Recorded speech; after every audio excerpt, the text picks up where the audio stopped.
Student, in this video we will study the first lesson of 10th standard geography, that is field visit. Field visit is an important method of studying geography. So let us start to understand the lesson in a very simple and systematic manner. For that we need to understand few words and terms used in this lesson. The first one is relief, which means height. Undulating plain, the area which has gentle slope. Rough topography, the area which has sudden change in height with steep slope. Important terms: one dry or woodland, plantation of trees to increase rainfall specifically in mountainous region. Devrai, sacred groves or sacred patch of forest reserved by local community for conservation purpose. Humidity, the amount of water vapor present in the air is known as humidity. Now let us start the journey from Osmanabad to Alibag. Osmanabad is a district which has semi-arid thorny type of vegetation. This region receives less rainfall as it is located on the leeward side of the Western Ghats. Moong, urad and other pulses are cultivated in this area. Black soil is found in this region, which is also suitable for cotton cultivation. After visiting Naldurga Fort, their next destination is Solapur. But on their way, they cross Balaghat range. After crossing Balaghat range, in the southern side of Balaghat range, students witness houses on both the sides of road. Such type of settlements are known as linear settlements. There are three types of settlement: scattered settlement, nucleated settlement and linear settlement.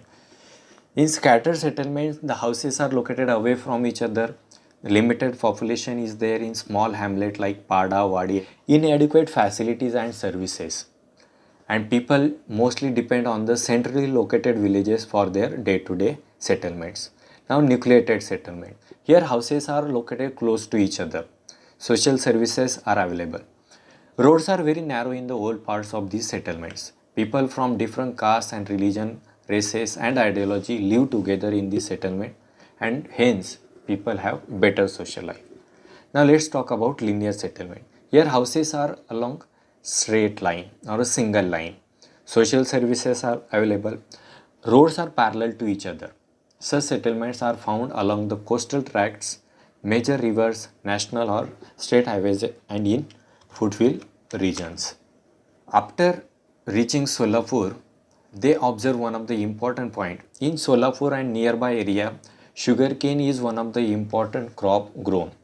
This is possible due to better irrigation facilities. At Indapur, they see one of the important reservoir, that is Ujni reservoir, which is located on Bhima river. This is one of the important multi-purpose projects. After Indapur, their next destination is Pune. At Pune, they are going to visit Sinhagad Fort. When students reach top of the Sinhagad Fort, they see that in this area, people, banyan and anjan, ironwood, such type of trees are there. One more thing that they observe from the top of the Sinhagad Fort is Khadakwasla reservoir, which is again one of the important reservoir. So these multi-purpose projects or dams are very important for country's economy. Initially, dams were built for storing rainwater to prevent flooding. Now they are also used for power generation, fishing, irrigation facility. Drinking water is supplied to the cities through pipelines from these dams. Multi-purpose dams have proved beneficial to farmers, fishermen and local communities. It has provided them sustainable livelihood options. For example, Ujni Dam on river Bhima, Hirakud Dam river Mahanadi, Bakra Nangal Dam on river Satluj. After Pune, their next destination is Lonavala. At Lonavala, they reach one point known as Rajmachi Point, from where one can easily see the slope of Western Ghats. And from this point we can understand the change in slope.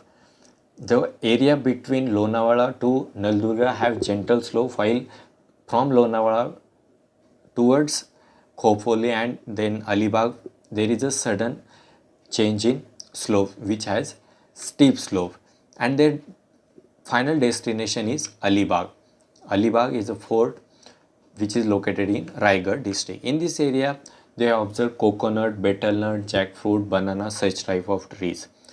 One point that you need to remember, this area receives huge amount of rainfall as Sahyadri mountain range act as a obstruction to the moisture laden winds. This type of rainfall is known as orographic type of rainfall. While traveling from Usmanabad to Alibag, students have observed many things, but one point that we need to understand, this entire Deccan Plateau is made from basalt rock, which is one of the igneous type of rock. There are three types of rock. The first one is igneous rock, and the examples are basalt, granite. Sedimentary rocks, sandstone, limestone and coal are the examples of sedimentary rocks. Metamorphic rock, marble, slate and diamond are the examples of metamorphic rocks. You need to remember these points because they may ask this particular question. How to remember this? Many times we get confused, like granite is which type of rock. So I have a short trick for you. In order to remember igneous rock, you can remember Bal Gangadhar was a igneous man. As you know that Bal Gangadhar was a extremist leader. He used to give fiery speeches, and igneous rocks are made from volcanic eruption. So you can remember this way. Sedimentary rocks, there is short trick known as Salt Lake City. Sandstone, limestone, coal. This way you can remember sedimentary rocks. Metamorphic rock, one of the important and very easy short trick which I like very much, that is Mahendra Singh Dhoni. Marble, slate, diamond. Mahendra Singh Dhoni. So these are the important types of rocks. We have studied these types of rock in 6th standard. So now let us understand the important point, that is people perform various economic activities. Some people are farmers, some are doctors, some are working as a doctors, some are working as a teachers, some are working as a drivers. These all human activities are classified as human occupations, and there are three types of human occupation. That is primary. The first one, and very important, in primary occupation, the nature and natural resources are exploited, used on large scale. For example, we have agriculture, fishing, mining, animal husbandry, etc. In secondary, all the raw material is processed. Processing comes in secondary occupation. Activities of processing, manufacturing, construction comes in that. For example, we have industries, food and processing, textiles, automobiles, etc. And the last one is tertiary or service sector. Here they do not produce anything. They just provide services and facilitates the transaction. For example, we have banks, financial institution, transport. People who provide services, shopkeeper, drivers, doctors, teachers, etc. Now, the one important point that we need to understand, we have seen three forts during our journey. The first one was Naldurga Fort at Usmanabad, which is located on plain land. Then Sinhagad Fort in Pune, which is located on a hill. Alibag Fort, which is located in seawater. Now let us understand more about Alibag Fort. Alibag Fort is located on a wave-cut platform.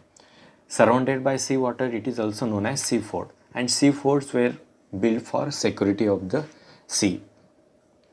So this is the complete picture of this travel from Usmanabad to Alibag. In order to understand this particular lesson, one needs to understand all the important points that we have discussed in this particular lesson. Now there are few important points that we need to understand and remember. The first one is teak is one of the important wood which is found in dry deciduous forest. Narmadi waterfall, which is located at Naldurga Fort. Ullas, which is one of the important major west flowing river. Ujni Dam is located in Solapur on river Bhima. Khadakwasla Dam on river Mutha in Pune. Sinhagad, which was previously known as Kondana Fort. And the last one is Alibag Fort, which is also known as Kolaba Fort. So that's it from this video. We have covered all the aspects of first lesson field visit. If you want to know how to make questionnaire, I have uploaded one more video on this channel known as how to make questionnaire. And in order to understand how to write field visit report, there is another video known as how to write field visit report. So if you want, you can watch those videos in order to understand those concepts. I hope you like this video. Please don't forget to share with your friends. Thank you for watching.